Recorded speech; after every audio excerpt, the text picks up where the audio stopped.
welcome, Jordan, to our Polite as Fuck podcast. We're so happy to have you on. I'm really excited. So we know Jordan from Minden, Nevada, small ass town where we all grew up. I moved there when I was 11 or 12, and that's when I met Jordan. But Erica has known Jordan for a while. Jordan Chappell. I've referred to you as Cuzzy Cuz. Yeah, Cuzzy Cuz. Because our last names are the same. Honestly, I feel like maybe there's a unique story, but I don't remember. I think I just knew your sister through swim and then met you because your sister swam and you were around. Yeah, I feel like that's exactly how it went down. So, but you guys have a funny story. Yeah, well, when I met you, I was with our other friend at a high school football game, and she had introduced me to you, and she was like, "Oh, this is Ellie," and you were like, "Oh, are you babysitting her?" And I was like, "I'm 13." And I will never, ever, ever forget that moment. Wait, she thought the friend was babysitting you? She thought Megan was babysitting Ellie. And I, knowing the way that I used to speak, that should have been recorded because I must have been so sassy back to you. Popped off. And I was like, oh, feisty baby to be sound. Very feisty. I'm glad that I'm not a babysitter. Oh my gosh. Yeah, no. That will always stay in my mind. But Erica and I've talked a little bit about growing up in Minden on the podcast before, so you guys should go back and listen to those episodes. But I wanted to hear like your experience living in Minden and just kind of get like a better like picture of who you are, because I feel like you are the person, like you are the town. Like you are that town. I cannot go anywhere with you because I'm like 7 people will come up to you everywhere in the town. Like you're like the most famous person. You should be like the governor of Nevada by this point. So I would like to run for mayor, but I don't exactly know what the mayor does. Probably sign some shit, I guess. I don't know. Yeah.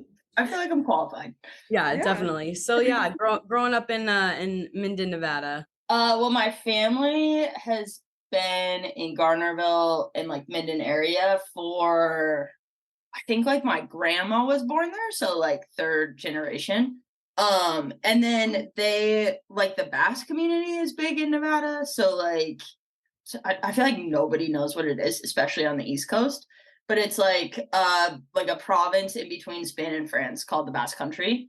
And that's where my like great grandparents are from, and so my grandparents started a bunch of like Basque restaurants and bars in Gardnerville that are like all of the poppin' places now. Like my dad grew up upstairs like in the Overland, and then they started the JT, which are like all the fun bars. So I feel like I kind of like stepped into knowing people because of that, and because of like how long my family's been there.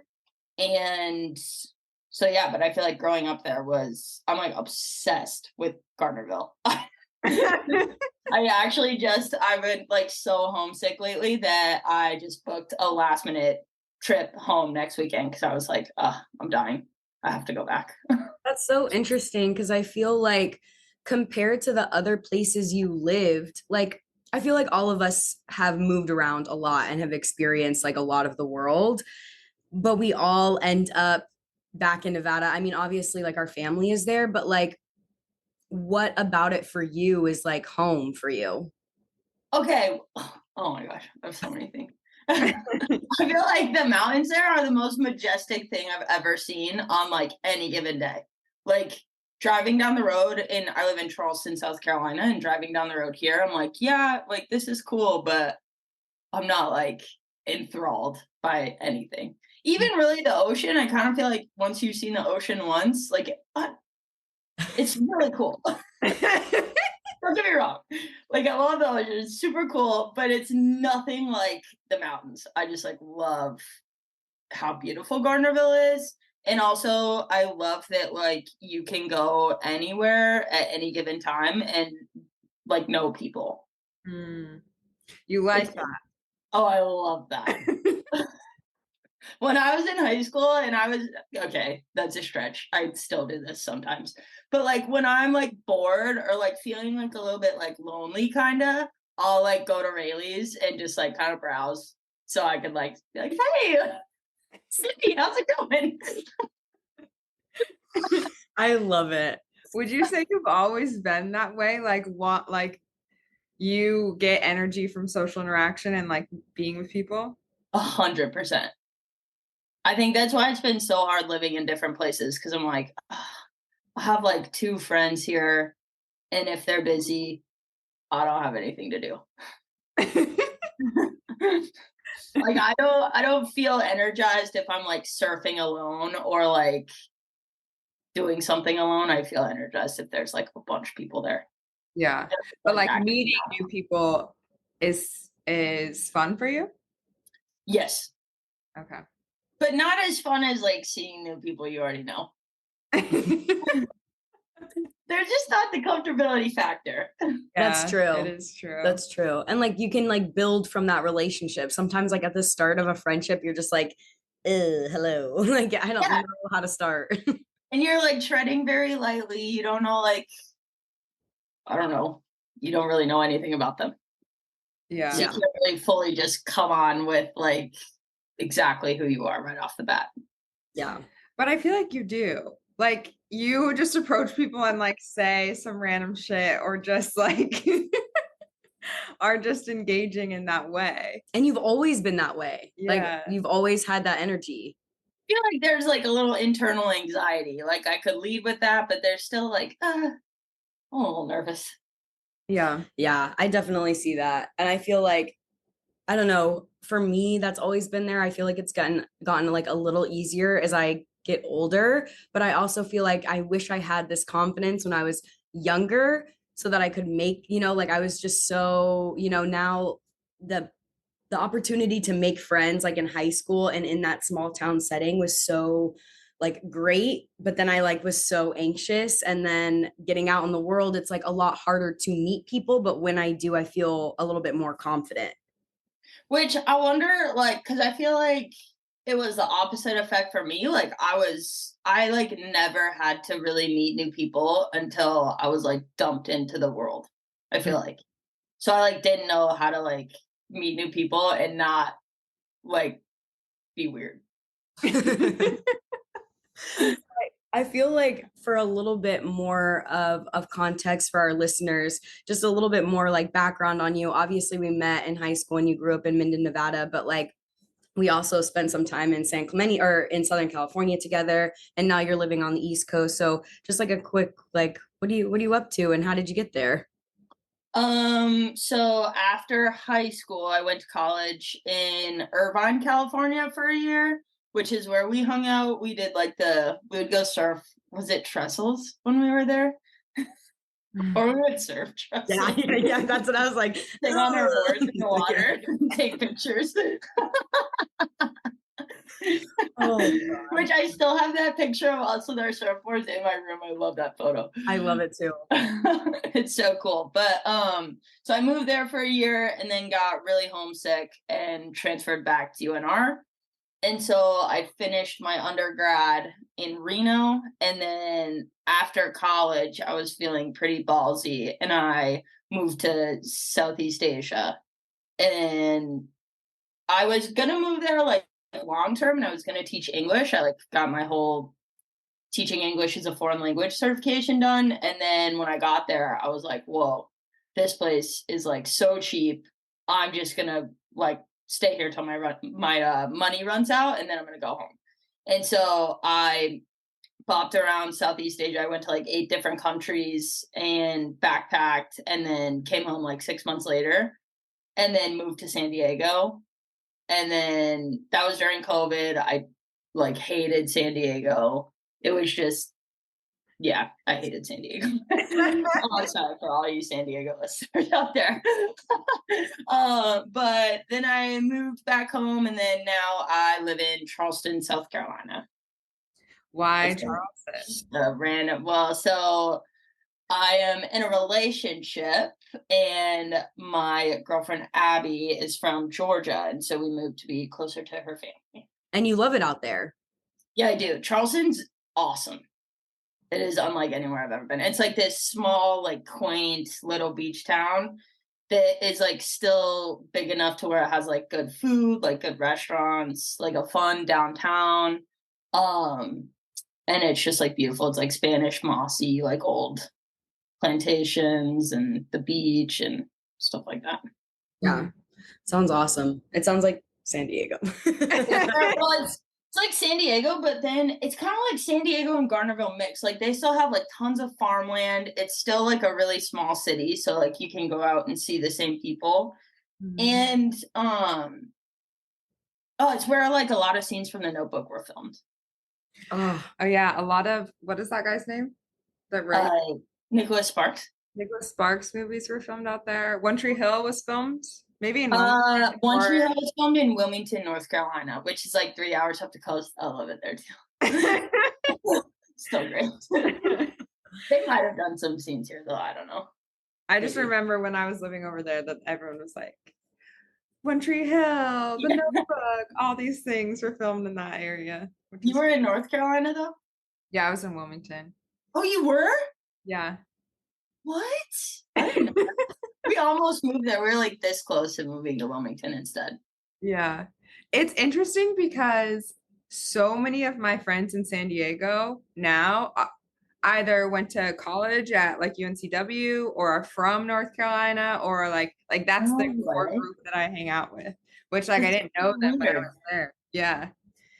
And it's weird because I hate it. I didn't hate Wilmington, but I just didn't have a good experience there. Yeah.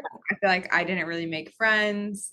I like the people I did interact with, it felt to me were like very fake, maybe. It's like the culture of the South. Like Southern belles that are just like I hate you're not a Southern belle. I'm like, I say a lot of things that disqualify me from being a Southern belle. I'm quite mastered the manners. Oh my gosh. Well, you know, we talked about how like you've just always been like a really person that brings the energy. You always like meet people or always introduce yourself. You're like the person obviously everybody knows, since we can't go like anywhere without us stopping by like 10,000 people to say hi. But we also wanted to bring in the aspect of your health in the picture and a little bit of background of growing up with Von Willebrands and kind of what that looks like and what that even is. And just like your empathy towards so many other people while kind of dealing with this in the background, like in your life, you know? Yeah. Okay, so von Willebrand's is like a bleeding disorder. It's a clotting disorder similar to hemophilia, which is like more common. But it's just caused by like a different factor in your blood. It's caused by like either a defect in your platelets or a defect in your von Willebrand's factor, or there's like 3 different types. And so I was having issues in high school and started going to a couple different doctors, and there were like, it was like a long process of like ruling out other things before going there. So we like would go to a gynecologist, a primary care physician, and then I think that was it when they were ruling stuff out. So a lot for probably like 5 or 6 months, I think they thought that it was like ovarian cancer for a little bit. And so we were going through like ultrasounds, like stuff like that to rule that out. And that was like a no. And so then I went to a hematologist because one of my doctors was like, actually, this sounds like it could be caused by something else. So let's try that. And it's more rare than like hemophilia. It's not as easily diagnosed. And so they have to take your blood and they have to send it to this specialty lab in Wisconsin. And so we got those tests done. Actually, it was in high school swim season when I found out my junior year. Yeah, I had just gone to the doctor and they were like, this is what you have. These are the things that you should not do. This is what like the treatment plan. And so we came up with a plan. And it was like a pretty mild treatment at first. So I would just basically do treatment when I was on my periods. And I just needed I was at first on DDAVP, which is like it releases, to my understanding at least, it releases like all of your clotting factors at once, so they can come and like stop the bleeding when you're on your period. Because that was how I found out I was having periods for like a month at a time. Yeah. Like heavy, like, or just Yeah. It was like heavy at first for like the first 2 weeks, and then would just be like a normal like light period for the rest of it. And then I'd have like 2 weeks off, and then it would start again. And so that was nuts. And so I would take that to essentially stop my period, but it would make you really sick. Like I would puke. I would have like an allergic reaction to where my face was like beet red, and I'd get this thing called petechiae where like your blood vessels break under the skin on your face. I think I don't know if it was from being sick or if it was from the medicine itself, but I would have like these little rashes under my eyes and like all around my face up here. It's kind of like a goggle tan, but with like a little rash. I know. Then I was in like a skateboarding accident in early college where I had like a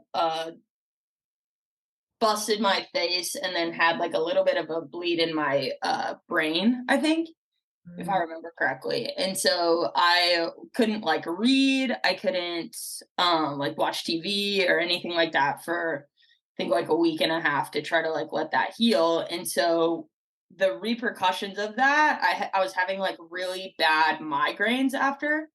And so they put me on an anti-seizure medication to try to like alleviate the migraines, because apparently it does both. And that interacted with my initial blood disease medicine.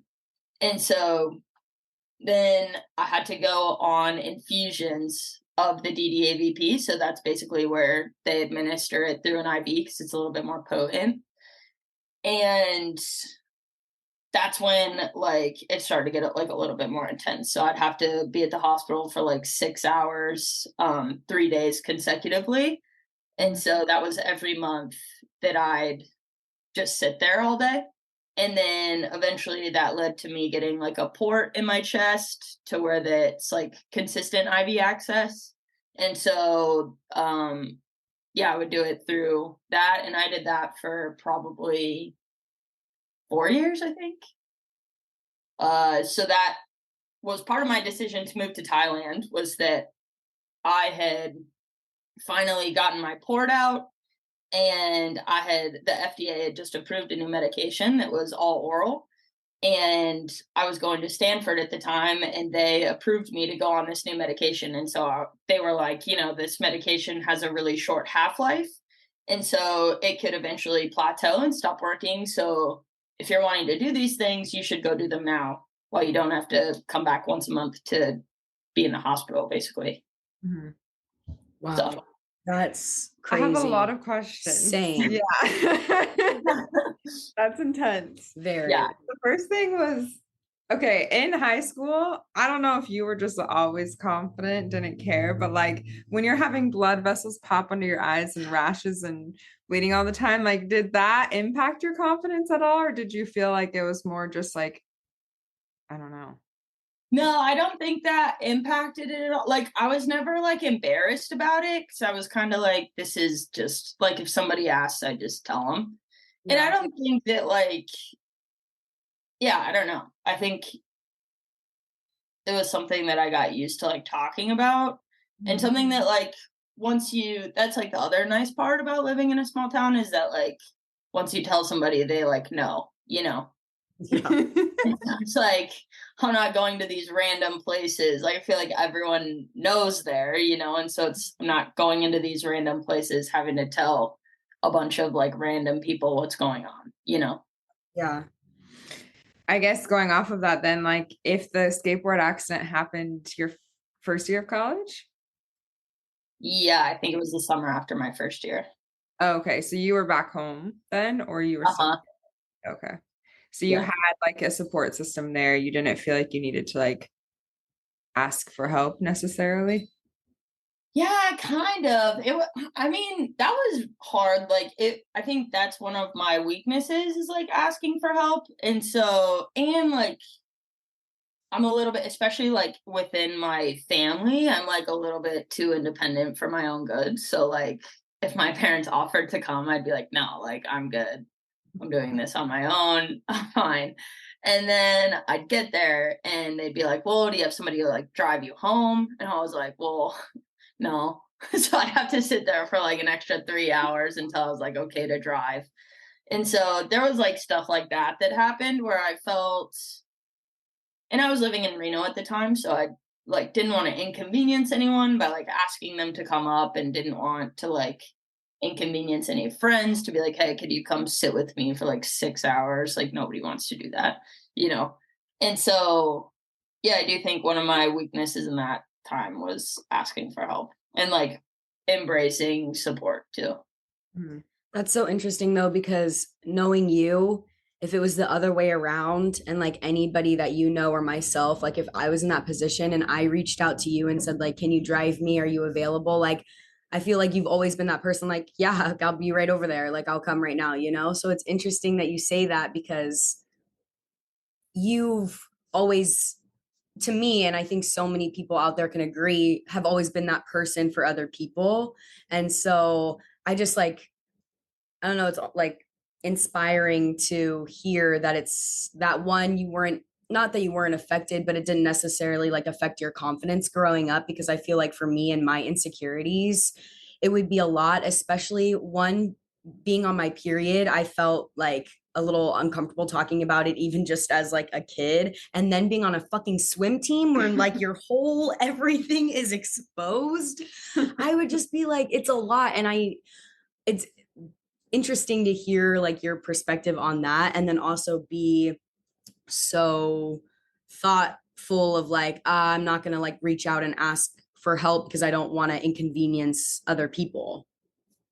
Yeah, I kind of wonder if that's where that like came from of like, I like want help, but I also don't want to be like a burden on anyone. So I want to make sure that like other people don't even necessarily have to ask, like, oh, let me, like, I see that you're, going through this. How can I like help you? Like, how could I offer to help so you don't have to go through that like same thing of like, if I ask for help, that's gonna like inconvenience somebody, that's gonna like make them feel uncomfortable. And so I think that's like kind of what taught me to be like, okay, like, how could we be there for people without them having to ask, it's kind of like being proactive and like thoughtful in those ways. Yeah. Do you feel like, I mean, through maybe not so much in high school, because I wasn't really thinking about this, but like through college and in your life now, do you experience friends or family members like pushing your boundaries? Boundaries, you mean like boundaries of like how involved they are? Yes, and like, you know, you are so outgoing and you get all of this energy from being around people, but you also have so much going on. So like, how do you create like, okay, I'm gonna see these friends this day, or like, you see what I Right. mean, just to keep Yeah. yourself Right. like healthy. Yeah, I think that was the biggest thing I had to overcome was that like I can't be my normal self like all the time. Like I have to slow down and I have to say no to things and I like have to accept the fact that like this is like an illness that I have and this is like something that I need to like take care of. And so that I was actually like it was really hard for me to like come to terms with that.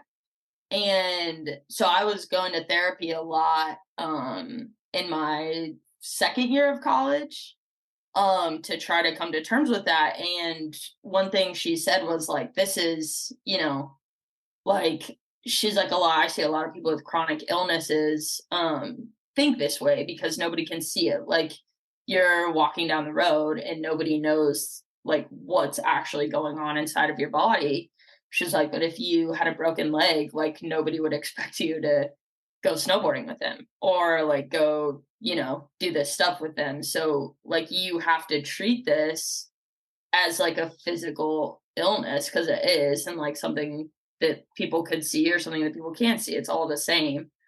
And she was like, you also have to grieve that part of your life, like in these times. Like you have to treat it as like something that you've lost, and you have to essentially go through the grieving process of that.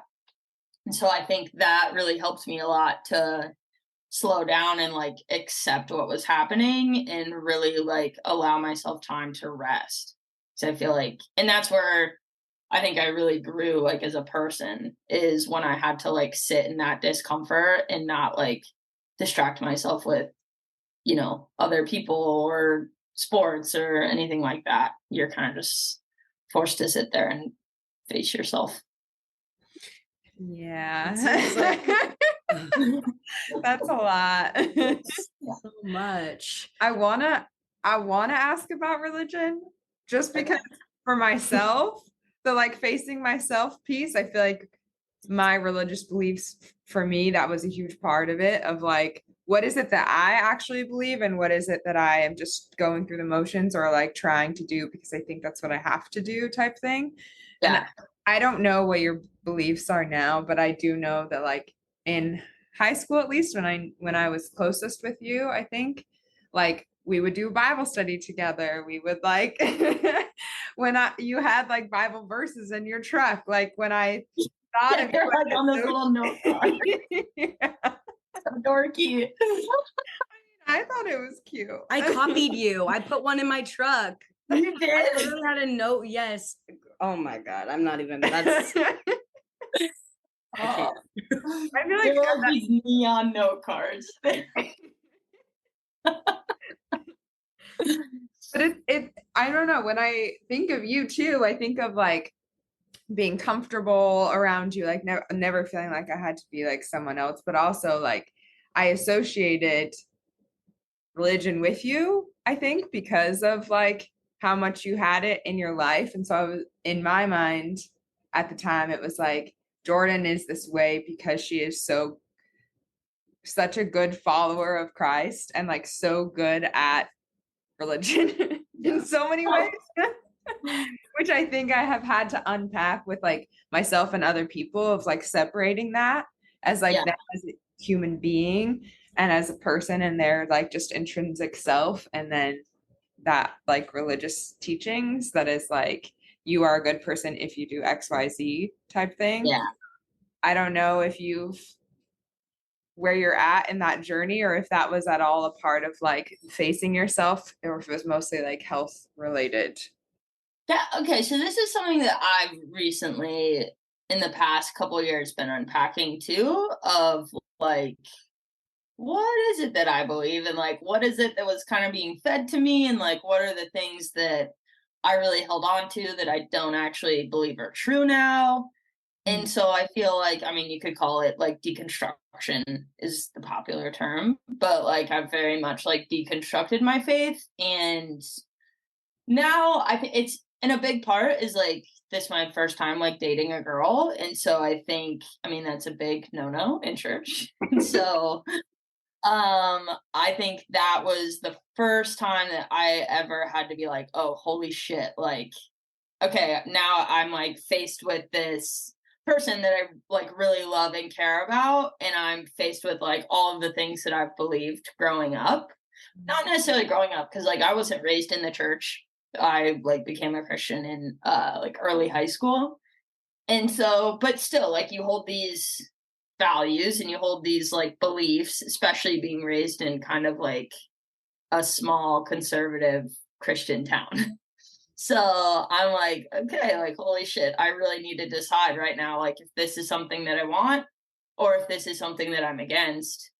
And so I kind of like deep dove into that, of like, there's like books on it. There's, like one thing that really helped, it's called the Bema podcast. And it's these two Jewish guys. I think they're rabbis actually. And they break down the Bible and they talk about how it's actually meant to be read. And so they were talking about like even in Genesis, they're like, this book of Genesis is taken so literally by like pastors and churches and all these people, but that's not what it was written for. Like, if you look into the book of Genesis, it's actually a poem, and you can tell by the chiasms. And so he breaks it down in this like rule of chiasms, which is like a poetry term. And he's like, this is not a literal interpretation of how the world was created. Like, this is actually like a piece of art, and it's meant to be like read like that. And so, like, when you read the Bible for what it's meant for and within its context of the people it was written to and the time in history that it was written, then you can actually like learn from what it's, like that it's more like historical in that way rather than like a literal interpretation of how we should be living our lives now in 2023.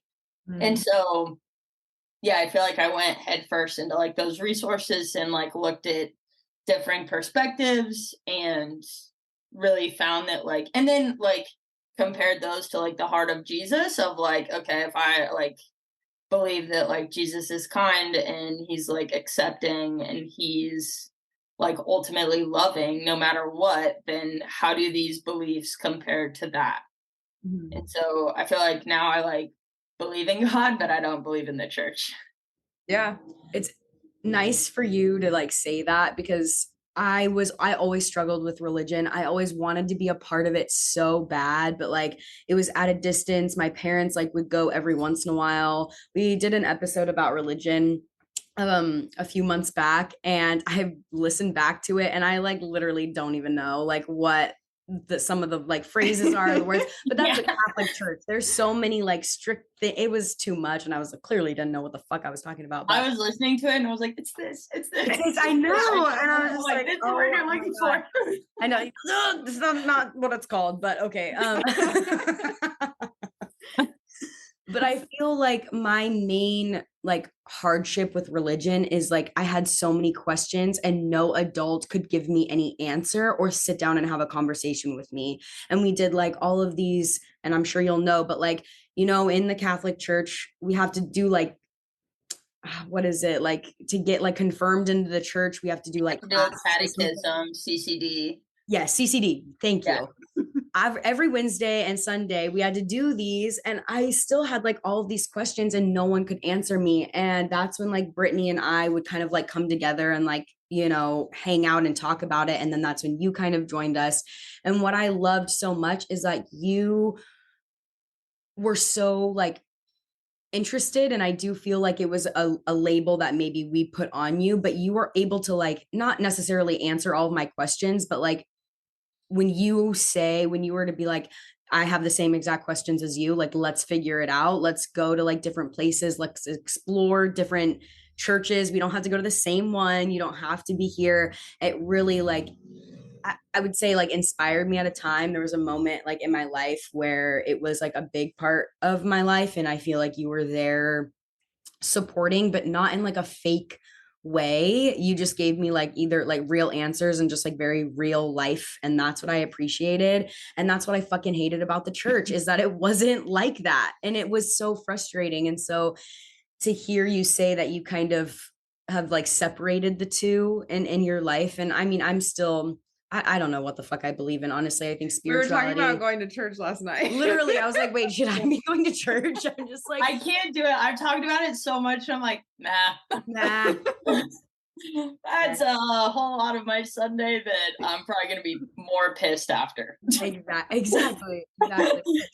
Even so, like, even like in my mind, like the way that I think and like what I like believe in like the good times and the hardships of my life, I'm still like figuring it out. So I just like, it's interesting to hear like your journey and how like you've separated the two. And I think it's cool that it's not an all or nothing. yes. Yeah. Like in my mind, that's been the hardest thing of like, I either can't believe any of what I was taught or I have to believe it all and like go back to where I was. And I think you noted, like, I realized that early on of like these inconsistencies that people are trying to teach. And I'm like, I think I've always been like a skeptic.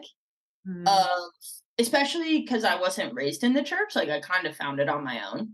And so going in, like I've always kind of been like, wait, like how can you say that? But then this verse says this. Like, how could you say that like I can't be doing this or like I should be acting a different way when it says like his grace covers like all of everything. Like these things just like don't make sense. They can't like coexist. That you're like ridiculing me for like, okay, here's an example. We were going to Hume Lake and I was a camp counselor. And we were at like the pre-camp meeting. And the pastor at the time pulled me aside and he's like, hey, I was probably 22 at this time, like over the drinking age, whatever. And I think it was like the rodeo or something. And so I posted a picture with a beer in my hand. And he pulled me aside after the thing and he said, hey, I had some parents complain that you posted a photo of you with alcohol. And then, you're turning around and taking these kids to camp. And I'm like, what's the problem? Like, what are they mad about? Was it like, what? I'm confused. And he's like, well, you just shouldn't be like posting that you like drink. And I'm like, well, why? Like I do drink. So why would I not post that? Like, that is I was like, so you want me to lie? And he's like, no, I don't want you to lie. And I'm like, so what do you want me to do? Like, I'm not going to lie to these kids if they ask me if I drink. I do drink. Right. And I think that's okay. And he's like, well, we just asked that you don't post it. I'm like, well, I'm not going to do that. So do you still want me to go? And he's like, yeah, like we still want you to go. And I'm like, okay, so are we done here? Like, it was just so weird. And I'm like, so you are asking me to lie is what you're saying. Yep. But you've just never had anybody question you. And so I like hated that because I'm like, you guys are the reason that like kids feel so guilty when they just partake in normal things. Like once they're 21. And like same with like premarital sex. I'm like, dude, you are like shaming people into like waiting till marriage. And then now you have people who are getting married like 4 months after they meet because they want to have sex. Yeah. It just creates like this environment of shame where like you're not allowed to feel things that like every human feels. And like it's kind of like all like in the dark and like brushed under the rug and nobody talks about these things and you're not allowed to talk about these things. And so it becomes like, I just feel like normal things that people do become like very taboo. And that like leads to this shame culture. And that's why you see so many of these like people coming out and like getting caught doing shady shit because they were never taught to talk about their feelings or like what they're doing and like handle it in a good way, Yeah. Do you think that there'll ever be a space? I mean, I'm sure there are people out there, but I just feel like, do you think people need to find this path on their own? Or do you think that people like in the church can also kind of recognize and realize that maybe this isn't all like the end all be all? And it's just kind of like, you know what I mean? Like, do you think that you have to step away from that to find that path? I kind of do. Like I think it was during the last election, I was posting some stuff that was like, which I feel like the last election is where all of this kind of blew up. And like churches became kind of like Trump rallies in a sense. And so I was posting stuff that was kind of like, like pro LGBTQ stuff, like pro immigration stuff, just stuff like that, where I was like, if you believe in the heart of Jesus, like you would support these things. And there are things that the Republican Party does not support, which I'm not like overly into politics. Like I feel like I dabbled in it a little bit in the election because it was like everywhere. And it was like during COVID, so I feel like everybody was kind of having to face these issues and like Black Lives Matter and all of that stuff is happening all at once. And I felt like the church was like taking this stance of like, no, like Blue Lives Matter, all of this. And I'm like, okay, that's like not the point of the church. Like this is quickly becoming like a political thing. And so that's like a big red flag. So I started posting, just some stuff about whatever that I believe, like just reposting. And I got this message from a girl who had kind of like wouldn't say like a mentor, but I had kind of like looked up to in the church. We had like spoken at a few things together. And so she messaged me and was like, "Hey, I saw that you posted that. Like what's, like going on? Like I feel like it's been on my heart and I've been praying for you and like I just want to know what's going on, like if you're okay." And I was like, "Yeah, I'm just like kind of doubting these things. Like I don't think this is in line with who Jesus is, and like I think that if he were like alive today, like these are people who he would like welcome." And she was like, "Oh, it sounds like you've been reading." There's this book.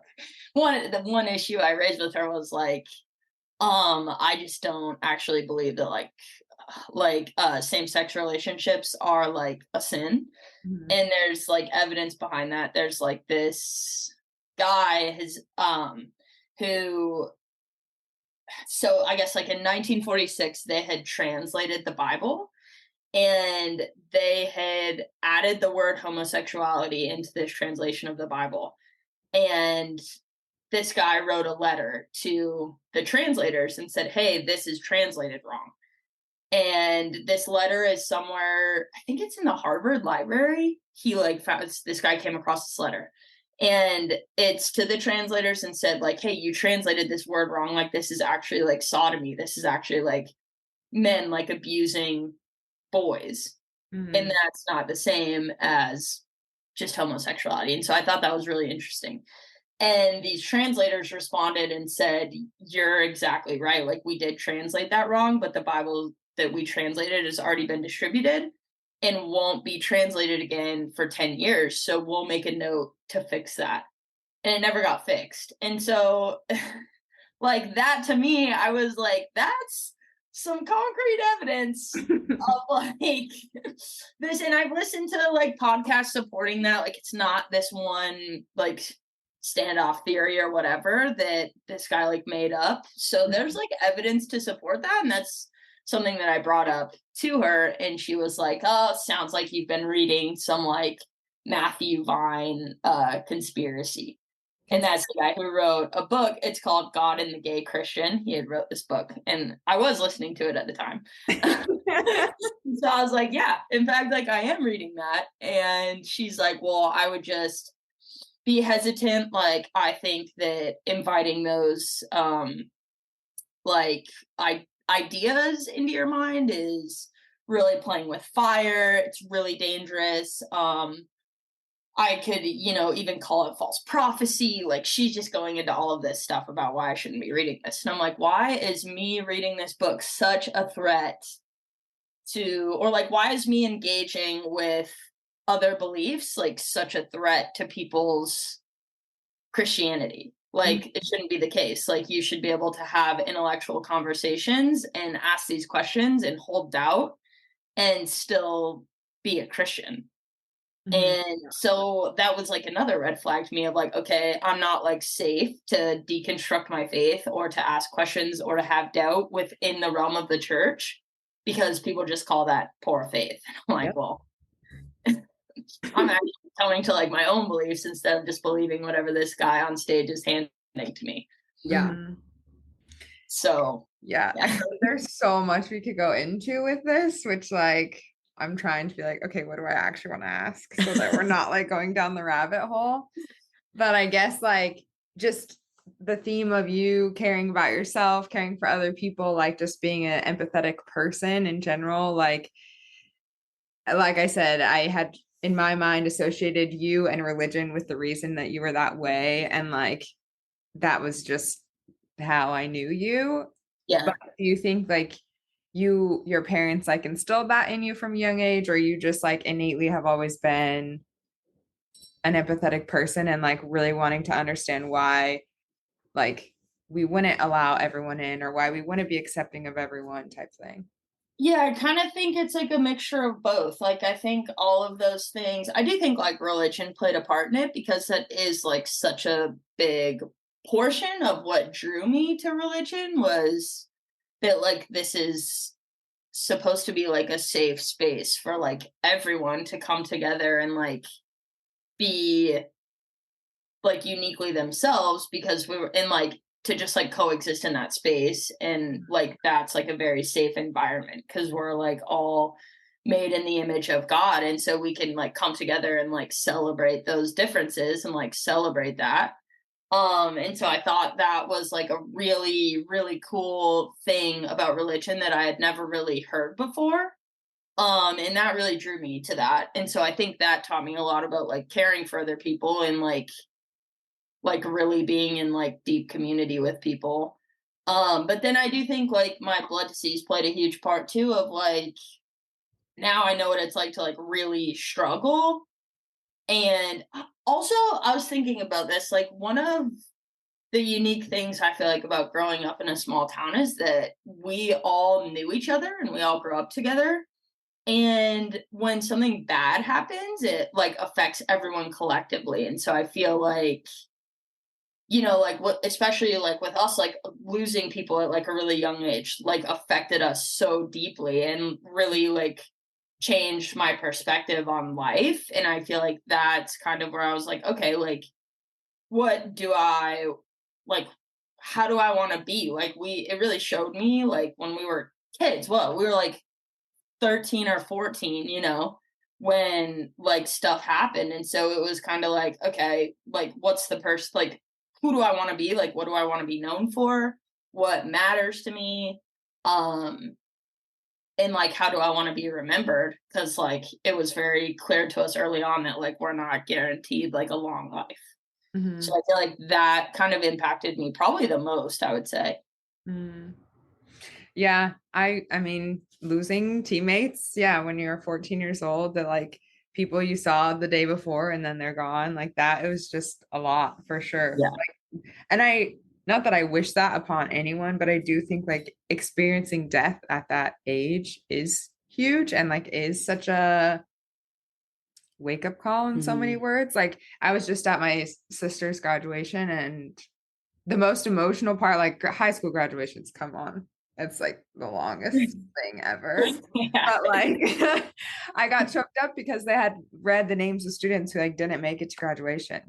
And it's like I just think about like how so much of my life, like I've lived so much life since high school that like those people never got or aren't going to experience. And it just like really helps you like remember that like time is so precious and like your day-to-day actions matter.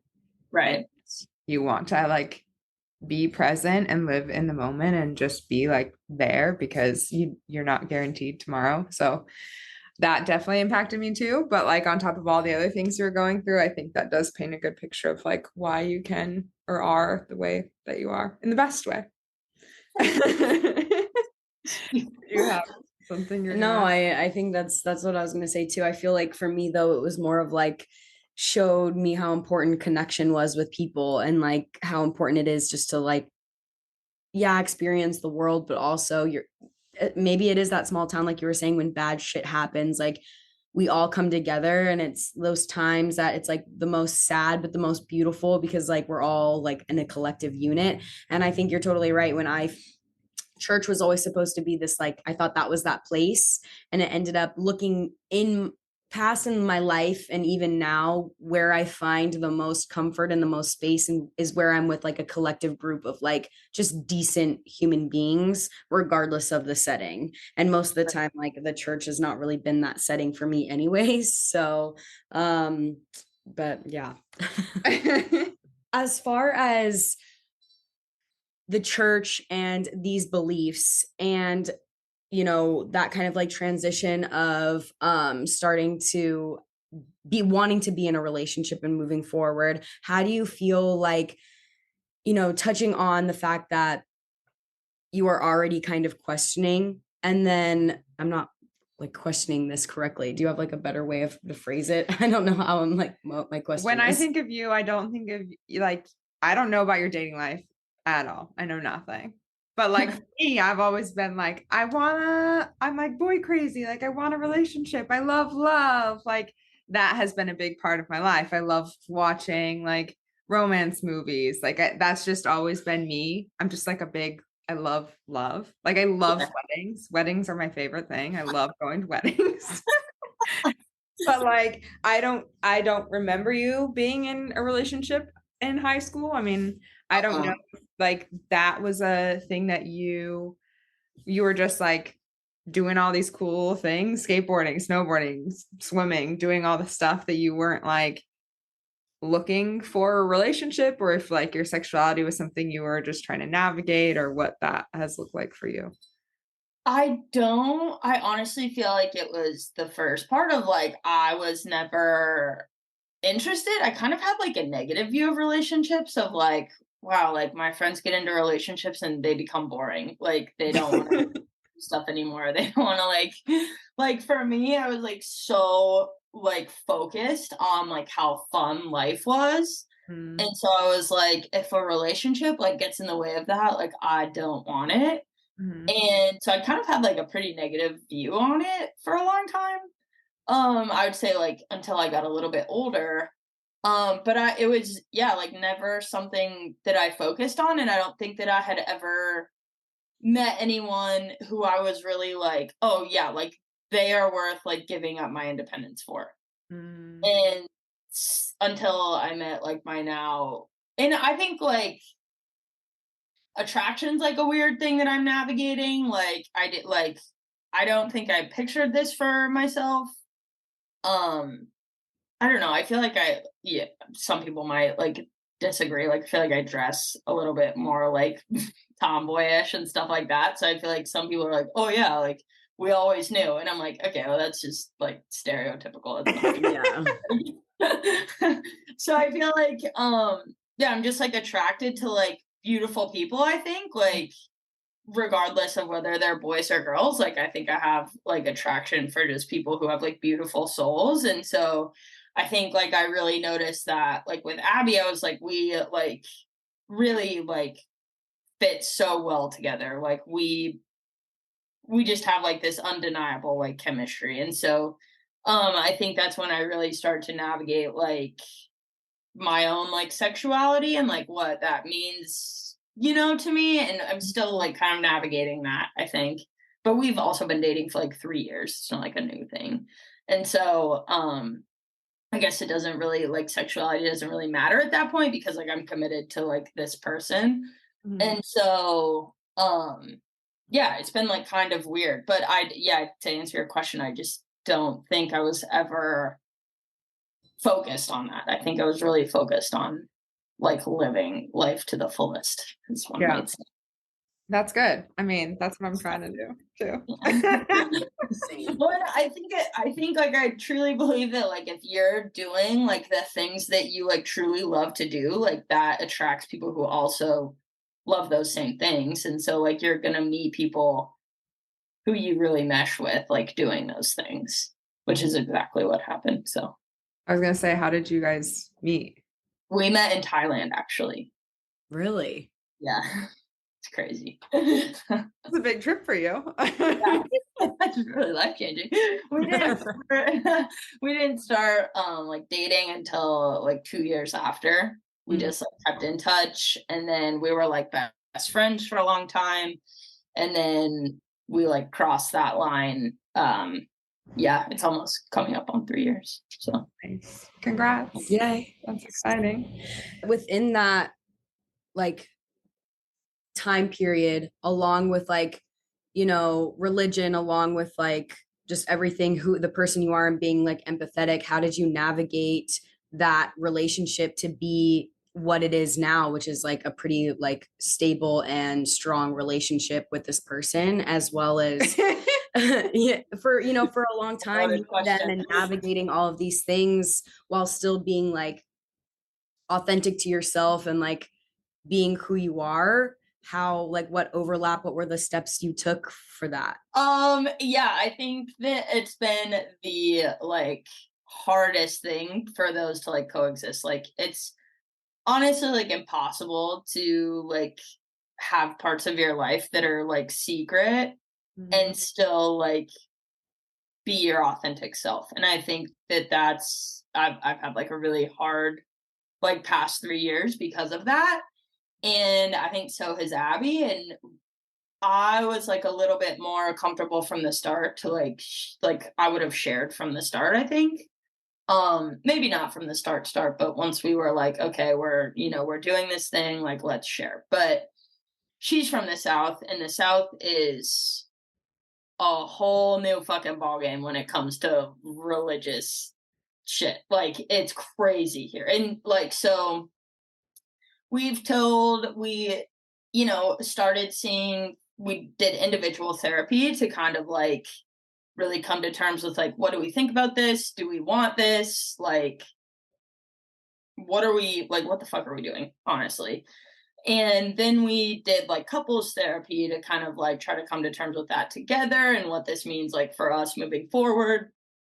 And up until recently, like she was very uncomfortable with sharing it with people, and was really fearful of like disapproval, which is like a very real fear, and like people who are like most important to you like thinking differently about you.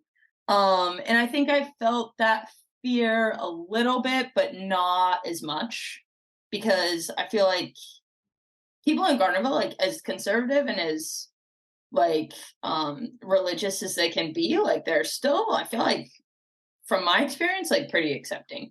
Mhm. The general population, I would say. I'm sure there's some that have like since found out that are like have something to say about it, but nobody said anything to me, which is great. I like to keep it that way. Um,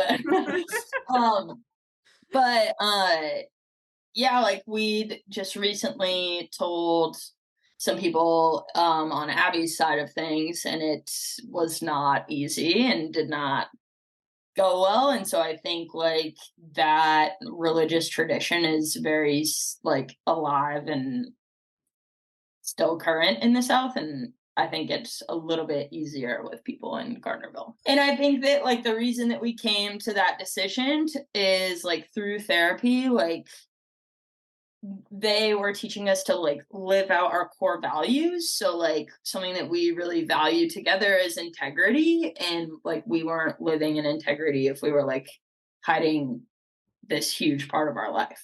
Mhm. And so like we literally live in a 2-bedroom apartment with a bedroom that is decorated as my bedroom, but it's never been slept in by me. Like, and it's so I do not use it. Yeah, never been used except for from guests, and so it's like those are the lengths that we had to go to like make it seem like we were roommates, and that's not authentic, and it's impossible to like separate the parts of yourself that you're going to be real about and the parts of yourself that you need to filter. And so I think that's been the hardest thing to navigate. And like now that we've told people, I feel like I'm like free again. Like I can finally like be myself again and like not have to like filter what I'm saying or like accidentally say we instead of me or like, stuff like that. So Mhm. Yeah, I did the same thing with the bedroom piece because of like shame and trying to like, I'm not living with my boyfriend. Like when I moved to Wilmington, it was to be with the guy I was dating at the time. And I had set up my whole bedroom with like my blanket and like had things on the wall, and I never slept in that room. But then when I would yeah. FaceTime home, I'd be in that room. Like this is my room. And I'm like, these like religion is costing me an extra $1,000 a month. Like I don't like that. It's so true though. Like having, yeah.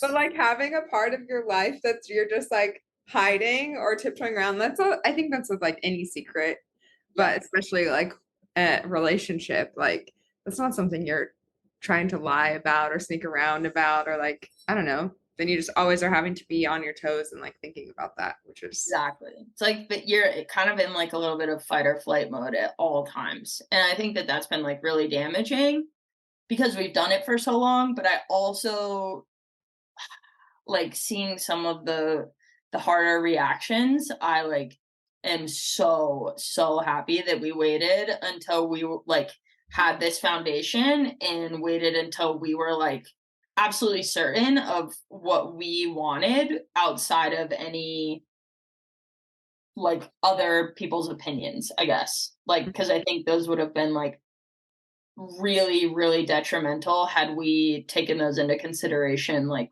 when we were new. Yeah. I've seen it a lot recently. It's less of like coming out and more of letting people in, like Yeah. into your life and into your like truth and your relationship, which I think is like such a beautiful way to phrase that. I've always hated that like term coming out. Yeah. Like, why do you have to do Yeah. that? And I think Yeah. that is so true. Like, you guys allowed people into your space when you were ready, and that is like a privilege for them to be able to be in that with you. Right. And I feel like it's such like sometimes when people like quote unquote come out, like it takes over their entire identity Mm, of like, oh, now I'm like posting rainbow flags and I'm like, doing all of this, and like my whole, identity shifts into this different person now that I've like showed the world who I am, which I think is not how we are and not how I am, but I do think that's like essential for some people. Like I think people find belonging in that community, especially like people who've had poor reactions from like family or friends or communities. I think like they find a huge sense of belonging, and like this is their new identity, and that's like a really great thing for them. But I just don't think that that's been like my journey. Like I don't think that this is like my identity. I think like I love this person just as any like heterosexual relationship is, like, yeah, like I found a person that I love, but I'm still the same person that I was before I loved them. And so yeah. I feel like that's where I am. And that's why I'm not doing like a huge, like, oh, I'm coming out on Instagram, or like I'm, Well, that posted, like, too I'll is let people think what they want. exactly. And it's like, it's too much of a label, especially like if we've learned anything from life is that like nothing is like change is constant. And so it's like, Yeah, I feel like the letting people in, because it's like once that label is on you, it's like you're automatically put in this box. And it's like we've learned 100%. already that not everybody, like there is no box for people to go in, and these labels don't make sense. And life isn't like you walk down this path and this is your path. Like you're still sorting everything out, and your journey is different from my journey, is different from her journey, and everything else. So that label is just it doesn't make sense, and it's never really made any sense. And it does help um people within the community to feel a little bit more supported in those areas. But I think you can find support and without having that's that sort of like strong label on, if that's not something that's like you're comfortable with. Right. Labels can be like so limiting, especially, and Yeah. that's the hard part about coming from a small town too, is like once you have that label, it's kind of on you. Yeah. And so that's where I'm like, well, I kind of want to figure out what I think first before like I have this label put on me that's kind of like a scarlet letter, you know? Yeah. So yeah, I feel like that was part of the hesitation too. Yeah, especially with building that foundation with someone first, to see like you need to navigate it by yourself or with this person before you allow all of these people in, because then you're going to have like people are going to have like and this goes for any relationship, any sort of anything, is like people have questions, they're going to give their input, they're going to say like do this, don't do this, whatever. And it's like sometimes with anybody you kind of have to build from the ground up before letting all of the voices in, like figure it out yourself and what your needs are before everybody else starts feeding you all the stuff, like all their opinions. Yeah. And I'm like, so like I would not change the way that we did it, because I think we did that part like really well. Like we really decided that like this was going to be our journey and we're going to figure it out for ourselves. And then once we're stable, we can allow other people into that and they can do with that information what they will. Yeah. Mhm. Before we do like fun questions, well, did you have anything else? Ooh, fun No, question. no. I mean, these have all been very fun for me. Thanks for sharing your story and everything. I feel like I've always looked up to you Yeah. in a lot of different ways. And so it's just cool to hear like how you've navigated things and like these big areas of life that I think a lot of people navigate, their health, religion, relationships. Like you've just handled it all so well. Thanks. Well, not all been well. I have my moments. Yeah. And even through like your just like resilience with stuff, it's like that's why people look up to you, is because you're just authentic to yourself and you're not afraid to be like, yeah, I'm going through a hard time. Like even throughout high school, you were never afraid to say, you know, this is what you're going through, or like, yeah, I have to go to the hospital for this time, or I'm not swimming this week, or whatever it was. Like you were never afraid to share and let people in within your own like boundaries. And I think that was something that it was so nice and refreshing to feel like I had a friend that was themselves and not putting on a show, because sometimes I felt, and even now I feel like I have to put on a show for people and make keep it all down so that, you know, they're not getting too much of Ellie, you know, and I feel like totally. you're just like, I'm Jordan and this is where I'm at in life and here we go. Well, before we start any fun questions, did you have any questions for us along these fun lines of religion and well, where are you guys at now? Like, how does it work with your family? It's interesting because I feel like once I moved out, I don't want to say I was the catalyst, but I do think like our cookie cutter, picture perfect family that not a facade. I love my life growing up. I had like my family is great and I have so many great memories, but I feel like that was a big change. And I had always felt like another parent type figure to my siblings, just being the oldest. And I feel like everyone having to kind of navigate that was like the first shift. And then from there, like everything has kind of shifted. And honestly, none of my family goes to church anymore except for my dad. Really? Yeah. Same. Really? That's crazy. Let me just say that again. My dad goes to church. Wait, where does your dad even live now? He lives in they just bought a house off Fish Springs. Oh, so he lives in Garnerville. Mm-hmm. But your mom, does she still live in Garnerville? Yeah, she lives in Minden. She lives behind the high school. Oh, isn't there family in the Bay Area, like Anais or yeah, well, that's Anais and Anais's mom, so my aunt and like the baby live in the Bay Area. Gotcha. Yeah, but yeah, my dad's the only one that goes to church. Whoa. Yeah. I think it's just been a lot of like, I don't know. I feel like when your world changes, it allows you to like look at everything a little bit differently. Like and I was talking to McKenna about this because she just went to school and like, it's a lot of change. Going to college is a lot of change and it's like overwhelming. And especially if you're moving to a new place and you're meeting all these people, but it's like the most growth I ever have in my life is when I'm uncomfortable and when things are like changing.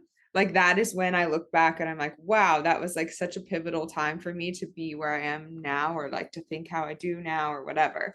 So I do feel like the last, I guess it's almost been 10 years since I graduated high school. Like that has allowed myself and everyone else in my family to kind of like, wow. That was a real add that in there. She just aged us. Damn, a decade. Live that right in there. We'll cut that part out. Yeah. Wait, I have one more question because I've been fascinated by the Mormon community lately because I've been watching Real Housewives of Salt Lake City and it's fascinating. But okay, so you know how there's like a list of names like in the Mormon church and you kind of have to go through like a process to take your name out of that? Yeah. Is that something that you've considered doing? So when I moved, I've been navigating my relationship with the church for a long time. When I moved to North Carolina right after college and I was in that relationship, I was constantly going between like the guilt and like feeling like this is who I am, this is what we're doing, I want to do this, and then like I shouldn't be doing this, I need to move out, blah, blah, blah.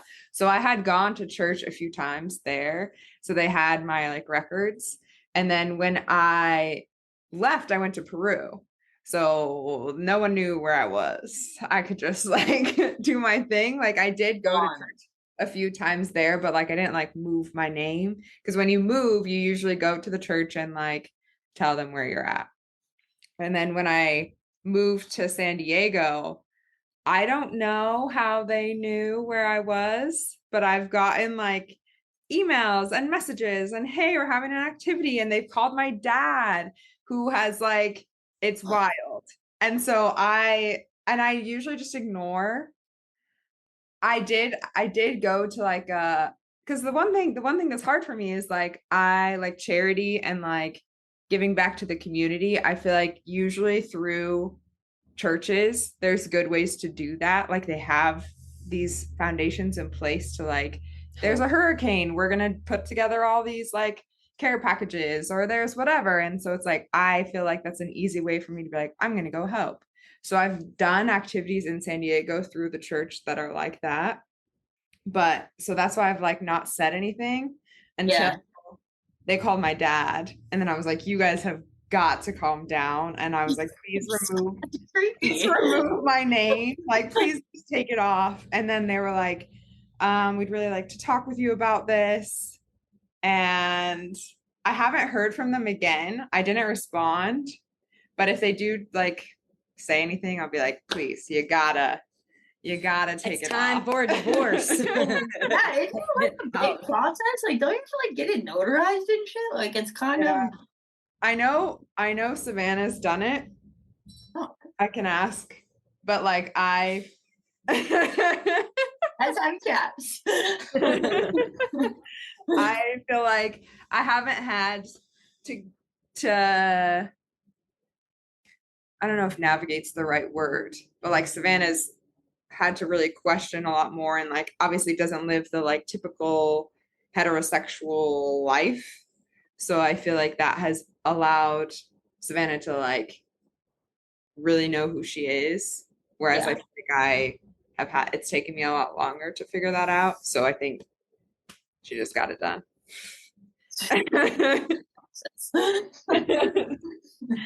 Yeah. It's the Mormon community. We just read a book for a book club called what was it called? The Sound of Gravel. The Sound of Gravel. And it was about, what's really interesting to me is like fundamentalist Mormons who like branch off of like what Joseph Smith taught and like polygamy and like all of this stuff, like very patriarchal. Women are the yeah stuff, dude. It's so fascinating. Yeah. So that book's really good if you want to read about like some cult in Mexico. Okay, like a good gym read. Okay. Our first question is, what are you listening to right now? Do you have like a favorite song? Erica always likes, what's your most recent Liked like song on Spotify? The most recent like song on Spotify is 8 to Infinity by Nick D. Ooh, what's the vibe of that? He's a little Drakey. Oh, okay. Yeah, I found him on TikTok. I'm a newfound TikTok obsessor. I just downloaded it. It's very addicting, that app. It's a rabbit hole. I love it. He's great. Listen to him. Love it. Is your current show Housewives of Salt Lake, or are you watching something else? I am watching Below Deck Down Under in Australia, and I'm watching Real Housewives of Orange County. And I'm patiently awaiting the debut of the new season of Southern Charm. All Bravo shows. Die hard. Are you a Bachelorette person? Yeah, I do. I do watch The Bachelorette. Are you excited for the Golden Bachelor? The Bachelor and The Bachelorette is losing me a little. They're trying a little too hard, but still good. It's good shit. When I saw that ad for the Golden Bachelor, I was like, get the fuck out. Dude, they are trying way too hard. But did you guys see that Gabby now has a girlfriend? Mm-hmm. I was like, okay. Yeah. One of the comments, I love reading the comments on posts, was like, you're way too funny to be straight. And I feel like there's opposite. Are you reading any fun or interesting books right now? I listen to audiobooks at the gym. Okay. And I'm listening to Green Lights by Matthew McConaughey. We And he literally narrates slept it. for that. Yeah, he Which is narrates true. it, so it's a good listen. We were just doing a podcast with one of Erica's friends from Boise, and she was saying that it is very like the book The Alchemist, like very, how do you sit, like Metaphors? yeah, like metaphors and like kind of, is it like that? I'm not that far into it, but he like tells a lot of stories from like his childhood and his life growing up and how that taught him to like walk through open doors. I think I'm Text us bad when you when finish, text us when you finish it, so Okay. we can reevaluate then. But it's on my want to read list right now. Yeah, I kind of like half listen when I'm at the gym. It's like not the best place to like listen to a book and absorb it, but Yeah. he's like a very soothing voice. Yeah, I was gonna say, listening to that voice though. Yeah. Fuck, marry, kill. Pancakes, waffles, French toast. Ooh, okay. Mary pancakes, fuck waffles, and kill French toast. I hate French toast. Really? So Same. nasty. Why? I don't know. Again, I feel like it's only good with maple syrup, and I don't really like maple syrup. So So all around is not good. you have to add like a dab of something worse to make the meal better. It's gonna be a no for you. Yeah, I'm gonna pass. I And guess waffles are like, you gotta dress them up too, I feel like. Like if you have like a waffle with some bacon in there, that's pretty good. Yeah. Are you a maple donut with bacon person? I'm not a donut person, but if I were a donut person, it would be that. I like the sweet and savory combo. Yeah. Yeah, that's good. Like an elite palate, I would say. I wanted to like, I don't know the best way, but maybe you can come up with like something. But out of like the places that you've lived, like whatever place you like, maybe it's Charleston right now, but like what is like been a really good memory for you recently in those places that you've just been like holding on to, like a story or something, you know? We went crabbing for the first time, and that was so cool. It was so fun. Crabbing. What the does that f- entail? Like It's with where you baskets or fish for wires or crabs. whatever? Yes. So we went out on this dock, and you have like this, it's like a flat piece of metal, and it has ropes on 3 sides, and you throw that into the water. And then when you pull it, it turns into like a bowl almost. And so it's fun because the crabs, like when they start moving, they like get scared and they jump out. And so that one kind of like traps them into the basket, so it's harder for them to get out, but you have to pull it up like really fast. And so that was super fun, and then you have to learn how to like pick the crab up because they're actually like really strong and like will like come after you. They're like really aggressive. So you have to learn how to like trap them on the dock with your thumbs, and then you like bring their claws in so they can't pinch you, and then you can pick them up. And so it was like so cool. It was something I would have never done like in Nevada. Yeah. And then there's another way where you have to like trick them. So you have like a piece of chicken on a string, and you have to pull it up really slow, like you could feel a crab on there. And you pull it up really slow because if they feel like the pressure of the water on their backs when you're pulling them up too fast, they'll just like book it. So if you pull them up really slow, they think that they're just like eating the chicken in peace. And then you pull them up to the surface and get them with the net, and it's so fun. Dang. It's like crawdad catching on Yes, extreme. exactly. But then so in Charleston, they have this place called Charleston Crab House where they call it like you catch it, we cook it. And so you go and you bring these cleaned out crabs in. We had caught 45 collectively, and then I think we had taken home like 20, I think, maybe 15 or 20. And we bring them to this crab house, and you pay $12, and they cook all of your crab and give you sides for each of them. And so we just had like a feast. It was so fun. Oh my That's gosh. so cool. Yeah, it was sick. Did you go with like a tour, or this was just like a Yeah, that was a tour. It was like, Cool. I think like $90, and we just did that all day and then got a meal. And it was so fun. But Yeah. like the crab trap, you don't need a fishing license in South Carolina for like a single crab trap. And that's like, I don't know, probably like $100 to get like a legit trap. Mm. You have a hobby. Set for life. Yeah, are you gonna do it again? I've been meaning to. My parents gave me like money to buy one at Christmas, and I've just never gotten around to it. So I also don't really know like where to go. Yeah. It's not really an Amazon purchase. Yeah. I'm like, I don't know, like once I get a trap, I'm like, where am I like legally allowed to do this? But I think that'll be like a winter activity. Yeah. Gotcha. Okay, let's do fuck, marry, kill, but Asian style. Okay. Pad Thai, curry, and spring rolls. Oh. I think that I would kill spring rolls. Oh hell yeah. That was the right answer. There's only one right answer, and that was it. I would. Oh, Kill spring rolls, fuck curry. marry pad thai. Yeah, I think I'm the same. Okay. What is Curry on myself? I'd marry curry. That was a hard one because I feel like curry, you can always like add different things to it. Yeah. And like, so that would keep the variety in your marriage. Spicy.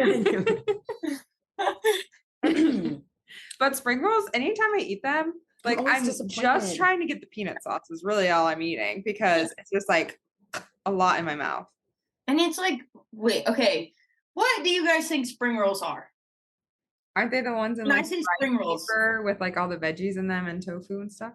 Yeah, that's what I thought too. But then Abby ordered some from the Thai food place next to our house, and they came and it was like egg rolls, and then it just had like noodles in there. Noodles? Yeah. And I was like, okay, I like that better than like raw vegetables and rice paper. It's like a regular spring rolls are like a wrapped up salad, like a mushy like salad wrap. I don't like that. Yeah, I would agree. It's just the peanut sauce. It's really just the sauce. What was your favorite food that you ate when you were in Thailand? It's called, I think it's called like Pai Gao or something like that. And it was like this pork, and it came over rice, and it was like this really like spicy, tangy pork. And then it came with like a ramen egg kind of. Oh my god, it was so good. And then like these green chilies. It was so good. And I also liked khao soy. That's like a Thai curry, but it's only like a northern Thai curry. So where I lived was in like Chiang Mai, which is in the north of Thailand. And so you could only get it there, and you can't really find it anywhere else. Like there's some restaurants that have it in the States, but it's not the same. I was gonna say, have you like found food that's comparable to what you had there?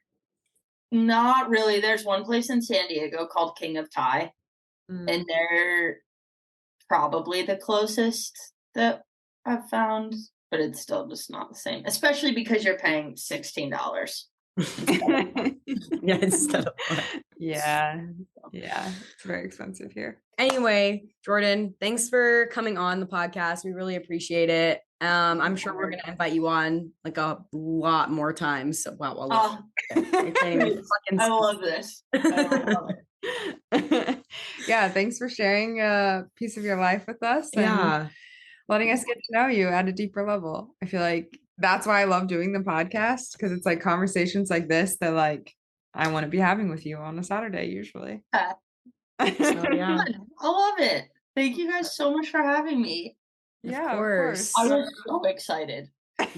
Everyone has to leave the house. I need to be focused. I was so nervous. Yeah. I put on my best shirt. No, this is great. Do you want to plug yourself? Where can people find you if they want to? Yeah, you can find me on Instagram. Jordan Chappell. I think it's 2. Or it's 24. Let me look. Jordan Chappell 24. And Boom. Chappell is Chappell 24. I'm hoping for a lot of new followers out of this. Yeah. Are you making TikToks now that you're on TikTok? I made one TikTok. You guys want to hear a funny story? Yes. Okay. So I first downloaded TikTok in 2020 when it was like the new rave. And I came across like a pimple popper video. And I was like, whoa, that was cool to watch. And I must have lingered a little too long because I would start scrolling and I was like, all right, like music, pimple popper. And I was like, oh, and it kind of sucked in. And then eventually it was like, pimple, skin tag, like ingrown toenail. And I was like, ah! And I deleted my TikTok for 3 years. Your laugh is killing me. I can't believe that. And that's what made you delete it? For 3 years. Honestly, you should have hopped on. You should have been making pimple popping videos in 2020 because you could have been. I could have been viral. It was like the most terrifying experience. I was like, oh my gosh, what is How do you get rid of that cycle? What do? Do you just need to like Google something? You have to create a whole new account at that point. I feel like. You don't. I had to create a new TikTok identity. That was horrifying. And now anytime something like that comes on, you don't linger. You're like, no. Exactly. But I did make one video in 2020 where I played the song that goes, I'm a genie in a bottle, baby. And then I kind of went down into like a bottle of Simply Lemonade. You want me to come and rub me the right way. So that was my one hit wonder. Expecting the video to be, but it wasn't that. I thought you were gonna say the video of you lassoing the rope and with the Crown Royale that comes off. Because that would have, did that go viral? Did it? Yeah, it got like 50,000 views on Facebook. Yeah, no, because it's fucking awesome. I was like, and I had like that. I had people come out of the woodworks like, hey, like I would love to like talk to you. And it's like these nasty like middle of Nevada cowboys. I was like, oh, I didn't need to turn my profile on private. It's getting weird. I was living on the station when you did that, and I showed everybody on the station, and they were like, wait, so how do you know her? And I was like, oh, we grew up like in the same town, you know? And they're like, so why can't you do that? And I was like, yeah, I don't know. Because I suck. That is my claim to fame. I still show people that video if I'm trying to look cool. Yeah. It's a good party trick. It is. But thanks for joining us, and we'll hopefully have you back soon. Everybody else, thanks for joining, thanks for listening, and we'll see you next week.